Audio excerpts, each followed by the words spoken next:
मेरे दामन में एक ऐसी इंसानी तहजीब पलती रही है जिसने पूरी दुनिया को प्रेम और रूहानियत का पैगाम दिया है। इसी शांतिपूर्ण माहौल में ऋषियों, मुनियों और सूफी संतों ने मानव जाति को एक लड़ी में पिरोना सिखाया और ऐसी विरासत दी जो आज मेरी पहचान है। इस मजबूत विरासत को मेरी गोद में पलने वाली मेरी औलादों ने आज भी संभाल कर रखा है।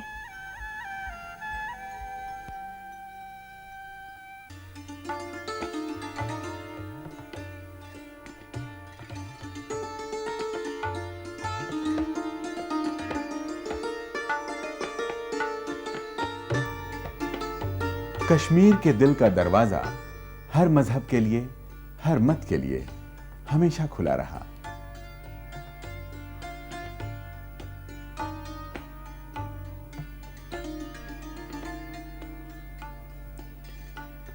यह सिलसिला शुरू हुआ नागमत से, या यूं कह लीजिए कि यह इसका पहला जीना था। इसके बाद विष्णुमत, शिवमत और बौद्ध मत का आगमन हुआ। जब इस्लाम आया तो कश्मीरियों ने इसका भी खुले दिल से स्वागत किया।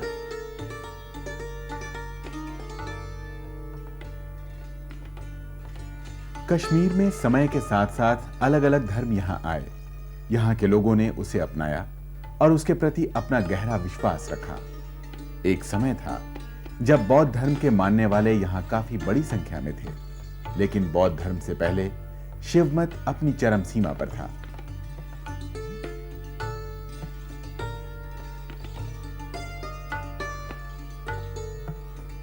ईसा से चौथी सदी पहले तक कश्मीर बौद्ध धर्म का एक अहम केंद्र था और इसके बाद के जमानों में भी बुद्ध विहार और स्तूप बनते रहे। ये वादी कभी महायान के लिए मशहूर थी। महायान फलसफे में भी शिवमत का गहरा असर है। शरणं गच्छामि, संघं शरणं गच्छामि, बुद्धं शरणं गच्छामि, संघं शरणं गच्छामि, बुद्धं। बौद्ध धर्म ने कश्मीर की संस्कृति पर गहरा असर छोड़ा। सहनशीलता, शांति, अहिंसा और प्रेम भाव का पाठ पढ़ाने वाले इस धर्म में जीवन की अहम हकीकतें नजर आईं। हालांकि दौर बदले और लोगों के धार्मिक विश्वास में तब्दीलियां आईं, मगर आज भी कश्मीर, खास तौर से लद्दाख में इसका गहरा असर अब भी दिखाई देता है।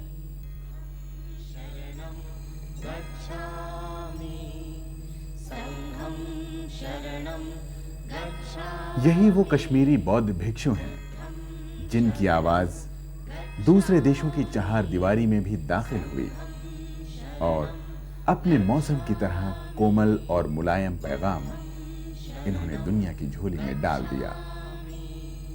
संघं शरणं गच्छामि, बुद्धं शरणं गच्छामि। हिंदुस्तान के बाहर बौद्ध मत का प्रचार करने में कश्मीरियों ने बड़ी अहम भूमिका निभाई है। महायान का प्रचार मध्य एशिया और चीन समेत दूर दराज के देशों तक किया गया, जिसमें कश्मीरियों की सेवाओं को नजरअंदाज नहीं किया जा सकता। कश्मीरी बौद्ध भिक्षुओं ने बौद्ध धर्म का प्रचार Khotan, Kashgar, Tashkent, Beijing, North Korea, Kochi, Sumatra आदि जगहों में किया। एक समय ऐसा था जब अनुराधापुरा श्रीलंका में हुई बौद्धिस्ट कॉन्फ्रेंस में हिस्सा लेने वालों में दूसरा सबसे बड़ा जत्था कश्मीरी बौद्ध भिक्षुओं का था।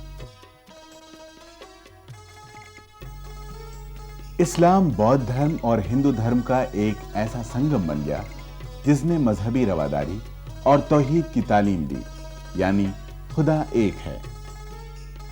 कुदरत कश्मीर पर मेहरबान रही, मौसम इसकी खूबसूरती को निखारते रहे और सूफी संत यहाँ की तहजीब और सकाफत को सिलसिला चलता रहा और कश्मीर संवरता रहा।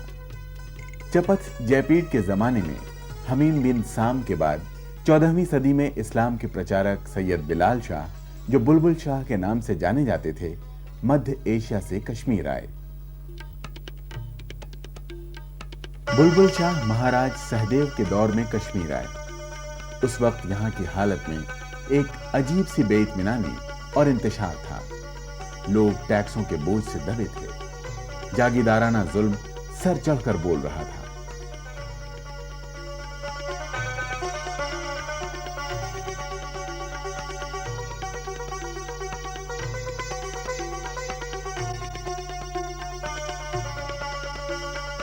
ऐसे में बुलबुल शाह यहाँ के लोगों के लिए एक सायादार दरख्त की मानिंद सामने आए। इनसे मिलकर लोगों में चैन और सुकून बहाल हुआ और रफ्ता रफ्ता यहाँ मजहबे इस्लाम की दाग बेल पड़ी। इस वादी ने अपने दामन में तमाम मजहबों की तरह इसे भी सजाया। यहाँ पहली मस्जिद सूफी बुलबुल शाह ने बुलबुल लांकर में बनवाई। हिंदू धर्म और इस्लाम के तालमेल की कल्पना को ललेश्वरी और शेख नूरुद्दीन ने खूब बढ़ावा दिया। आज भी उनका नाम बड़े आदर से लिया जाता है। ललेश्वरी को हिंदू ललदेद और मुसलमान लल्ला आरिफा के नाम से याद करते हैं। ललेश्वरी का नाम उन सूफी संतों में सबसे पहले आता है जिन्होंने तसव्वुफ का रास्ता दिखाया। क्योंकि वहां बहुत से मजहब के मानने वाले रहते थे और हर किसी को अपने मजहब से बेहद अकीदत थी, उन्होंने इस बात को समझा और महसूस किया कि जरूरत इस बात की है कि तमाम मजहबों की अच्छी बातों को एक दूसरे तक पहुंचाया जा सके।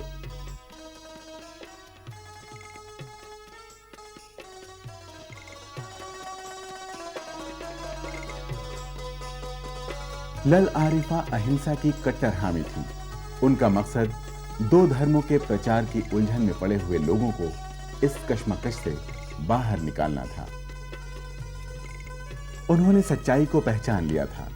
उनकी नजर में तमाम धर्म अलग अलग रास्तों पर चलकर एक ही मंजिल पर पहुंचते हैं।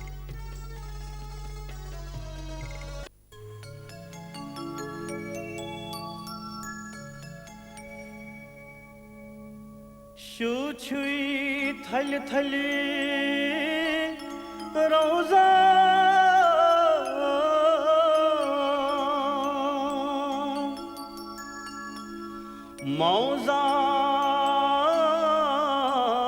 मौजान हुंतई मुसलमान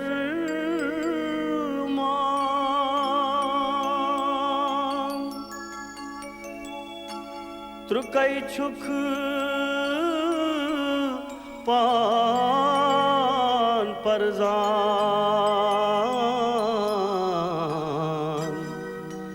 सोई छै साहिब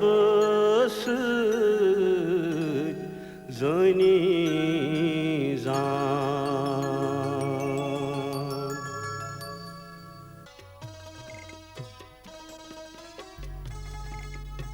ऋषियों में शेख नूरुद्दीन नूरानी को बड़ा ऊंचा दर्जा हासिल है। उन्हें लोग नुंद ऋषि भी कहते हैं। उनका जन्म 1377 ईस्वी में हुआ था। नुंद ऋषि कश्मीर की ऋषि संस्था के बानी थे। उन्हें दुनियावी चीजों का लोभ नहीं था। वो 12 साल तक एक गुफा में याद इलाही में व्यस्त रहे। उन्होंने अपनी शायरी के मीठे बोल के जरिए लोगों को रूहानियत का सबक दिया। ललेश्वरी के वाकों की तरह नुंद ऋषि के शुर्क आज भी लोगों के जहन में सुरक्षित हैं।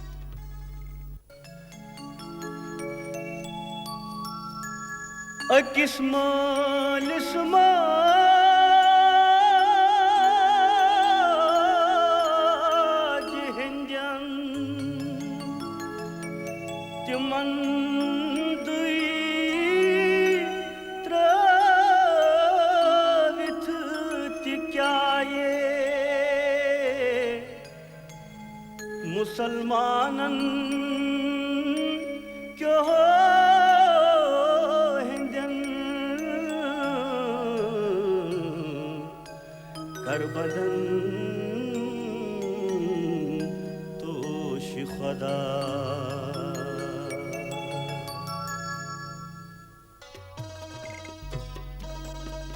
उनके शुल्क ऋषि नामों में मौजूद हैं। नुंद ऋषि ने लोगों को नेक काम करने की सलाह दी और बताया कि असल खुशी का राज यही है।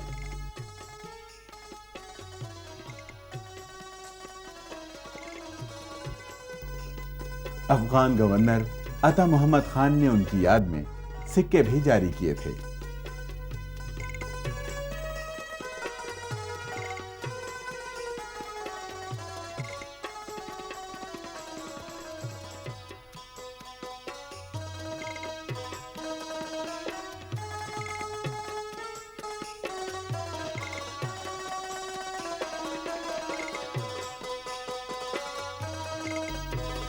बुलबुल शाह के बाद कश्मीर में सूफियों के आगमन का सिलसिला जारी रहा। इनमें एक महान सूफी सैयद अली शाह हमदानी थे, जो मध्य एशिया से यहां पधारे थे। उन्हें कश्मीर में अमीर कबीर का नाम भी दिया जाता है।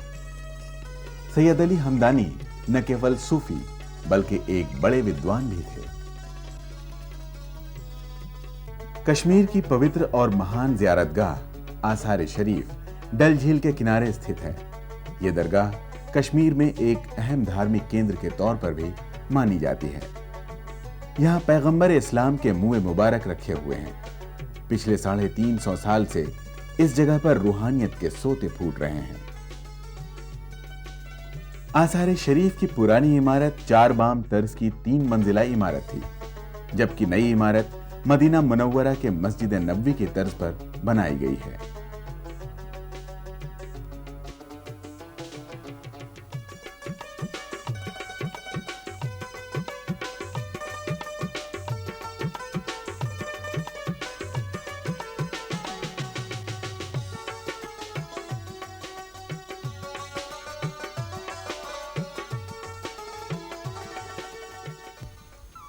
अपनी तारीख के पन्ने उलटते हुए मैं कभी शर्मिंदा नहीं हुई, क्योंकि मैंने दुनिया को उस तहजीब का तोहफा दिया है जिसने अपने दामन में इंसानियत, मज़ाहिब की रूह और रवादारी और शराफत के फूल समेटे हैं।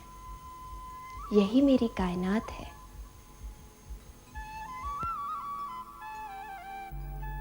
एक तरफ दरगाह शरीफ है तो दूसरी तरफ देवी देवताओं के मंदिर। लोगों की श्रद्धा दोनों ही दरों पर टिकी है। यही कश्मीरी तहजीब की रूह है। खीर भवानी। खीर भवानी स्थापन पुराने जमाने से मशहूर है। कहा जाता है कि दुर्गा और सरस्वती का मिला जुला रूप रागनिया 360 नागों समेत लंका से कश्मीर आई थी। यहां उसने कई जगह कयाम किया और आखिर इसी जगह को अपना मुस्तकिल ठिकाना बना लिया। लंका में रागनिया श्यामा के नाम से जानी जाती है।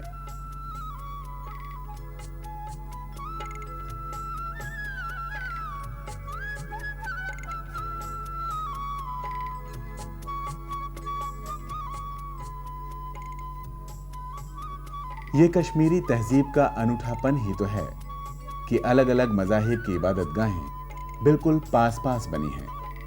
ऐसी ही एक जगह है अनंतनाग का मंदिर और इसके पास बनी ऋषि मोल साहिब की ज़ियारतगाह, जैसे दोनों आपस में गले मिल रहे हों।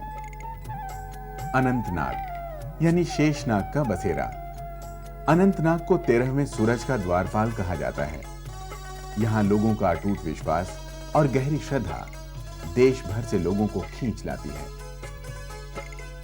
आम दिनों में आने वाले यात्रियों के लिए ये जगह अहम तो है ही, तीर्थ यात्रियों के लिए भी ये जगह खास आकर्षण का केंद्र है।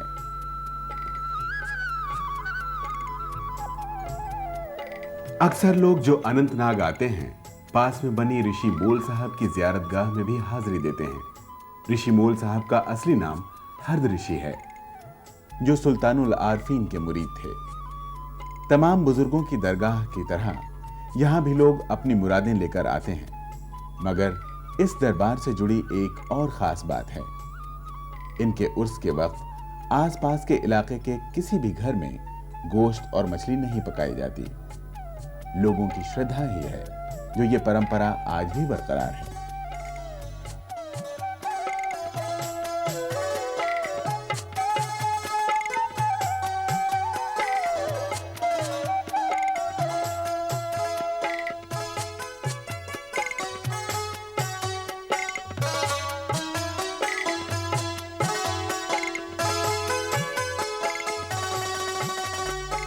बुमजू। यहाँ 11वीं सदी में कश्मीर की महिला रानी दिद्दा के नाना बीम शाह ने मंदिर बनवाया था, जो उस जमाने में दौलत का सबसे बड़ा केंद्र था। इस पर शेखुल आलम के पहले खलीफा बाबा बामदीन की आरामगाह है। ऐश मुकाम। यहाँ हजरत शेखुल आलम के दूसरे खलीफा बाबा जैनुलदीन की आखिरी आरामगाह है। यहाँ हर साल बैसाख के महीने में बहुत बड़ा मेला लगता है।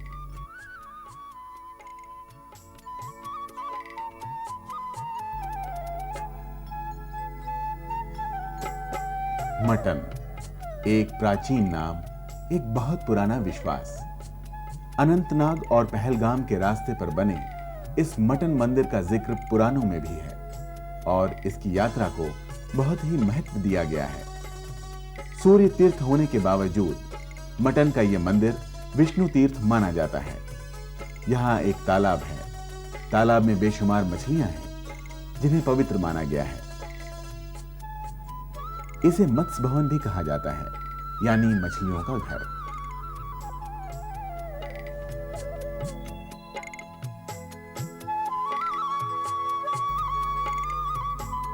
ये सादा मगर खूबसूरत इमारत पत्थर मस्जिद है, मुगलिया सल्तनत का एक और फनकाराना नमूना। इसे शहंशाह जहांगीर की बेगम नूरजहां ने बनवाया था। यह इमारत फन तामीर और मजहबी अकीदे दोनों की वजह से मशहूर है।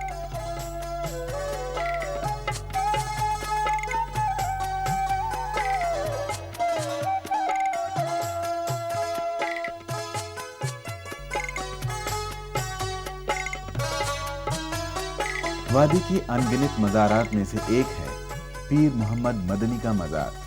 पीर मोहम्मद मदनी 15वीं सदी में मदीना मुनव्वरा से आकर कश्मीर में बसे और अपनी रूहानी सलाहियतों से इस धरती को सरशार किया। यहाँ आने के बाद वो कश्मीर के बादशाह के दरबार से वाबस्ता हुए और अपनी रूहानी सलाहियतों की वजह से लोगों में मकबूल हुए। यह इलाका दांदनख का है, जो किसी जमाने में कश्मीर का वेस्टर्न गेट कहलाता था। 1947 तक यह रास्ता वादी को मुल्क के बाकी हिस्सों से मिलाने वाला सबसे कम फासले का रास्ता था और पूरे साल आमद और रफ्त के लिए खुला रहता था।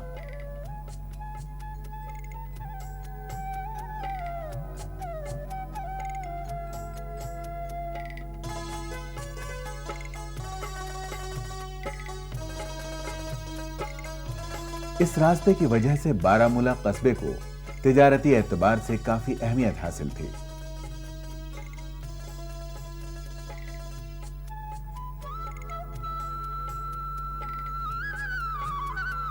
फासले कम हों और यातायात के बेहतर साधन मौजूद हों तो दूसरी आसानियों के अलावा कारोबार को भी बढ़ावा मिलता है। झेलम वैली रोड इस लिहाज से सबसे आसान और कम फासले का रास्ता था, जो वादी कश्मीर को बारामूला के रास्ते हजारा और सिंध से मिलाता था। मशहूर चीनी सैलानी ह्यून सॉन्ग गंधार और हजारा से होता हुआ इसी रास्ते से कश्मीर आया था। 1947 तक तिजारत और आमद और रफ्त के लिए यही सबसे कम दूरी का रास्ता था। डोगरा दौर में श्रीनगर और रावलपिंडी के बीच नजदीकी रेल राब्ता मौजूद था।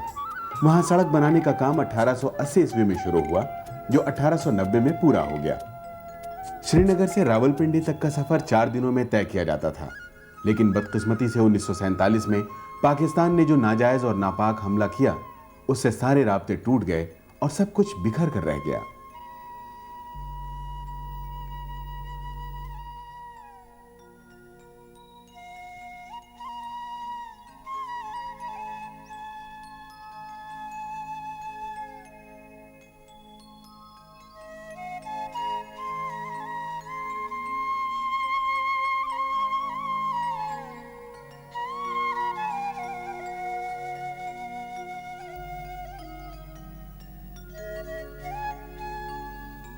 कश्मीरियों की मेहनत कशी मशहूर है। दुनिया भर के मर्द औरत जिंदगी के तकाजे पूरे करने के लिए कामकाज तो करते ही हैं, लेकिन कश्मीरियों के सामने बदलते मौसम भी चुनौतियां रखते हैं और ये घबराते नहीं। मौसम सरमा को ही ले लें।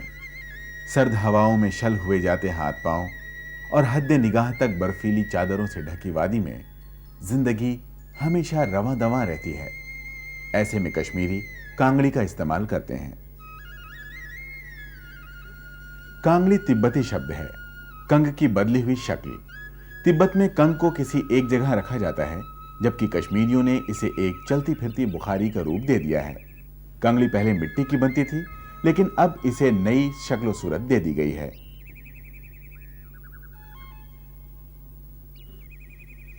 बर्फीली सर्दी और जिंदगी के तकाजे, एक कठिन मगर खूबसूरत इम्तिहान, जिससे ये कश्मीरी हर साल हमकिनार होते हैं। मुसलसल कई महीनों तक चलने वाली इस जंग में इनके अपने औजार भी हैं। जहां एक तरफ कांगड़ी में आग भर के वो अपने काम पर निकल पड़ते हैं, वहीं मौसम सरमा के दौरान फिरन का इस्तेमाल भी जरूरी हो जाता है। यह फिरन लिबास है जो गर्मजोश कश्मीरियों की सर्दी से हिफाजत करता है। और क्या खूब होता है वो समा जब समावर में उबलती चाय का इंतजार तमाम बच्चे बूढ़े करते हैं। यह इनकी जिंदगी रोजमर्रा की जिंदगी है, जिसे ये जीते भी हैं और लुत्फ अंदोज भी होते हैं।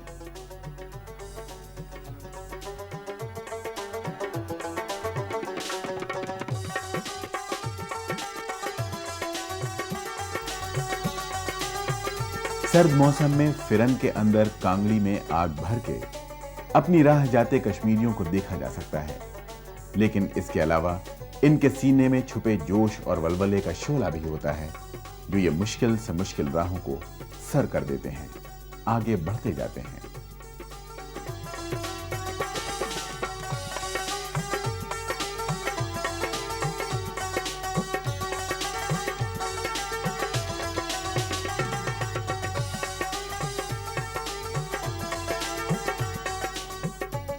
कुदरत के इस हसीन सफेद तोहफे से अटखेलियां करते ये बच्चे जैसे इंतजार करते हैं इस घड़ी का, जब सारी कायनात सिमटकर सफेद बर्फीली चादर की आगोश में समा जाती है और इनकी चंचलता इन चादरों पर बिखरे हसीन पल अपने बचपन के नाम कर लेती है। खुशनुमा जिंदगी का एक दिलकश मंजर।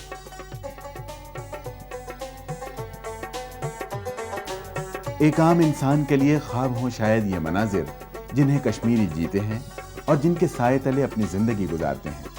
वादी में बिखरे छोटे छोटे मकानों की बर्फ से ढकी छतें यूं मालूम होती हैं जैसे किसी फरिश्ते का पाकीज़ा आंचल हो। बर्फ के बादल हैं जो इस हसीन जन्नत के रुखसार को चूम लेना चाहते हैं। इन बादलों में डूबे हुए कश्मीर का रंग, और इस रंग में कश्मीरियत का रंग घोलते यहाँ के लोग सब मिलकर एक ऐसे दिलाफरोज दुनिया की तामीर करते हैं जिसे पा लेने को हर इंसान बेकरार हो उठता है।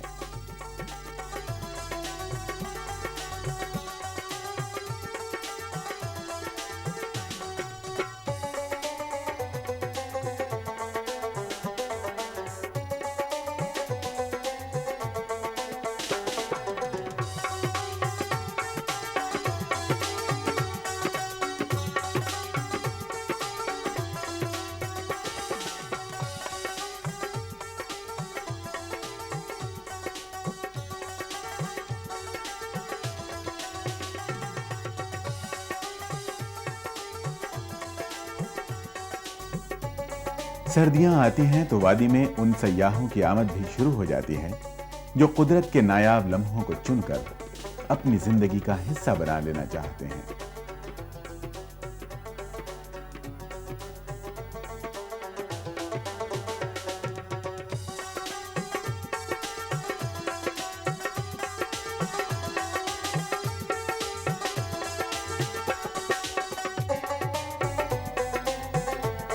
सूफी संतों की ये पाकीज़ा धरती एक इबरतगाह है उनके लिए जो अमन और शांति में यकीन रखते हैं।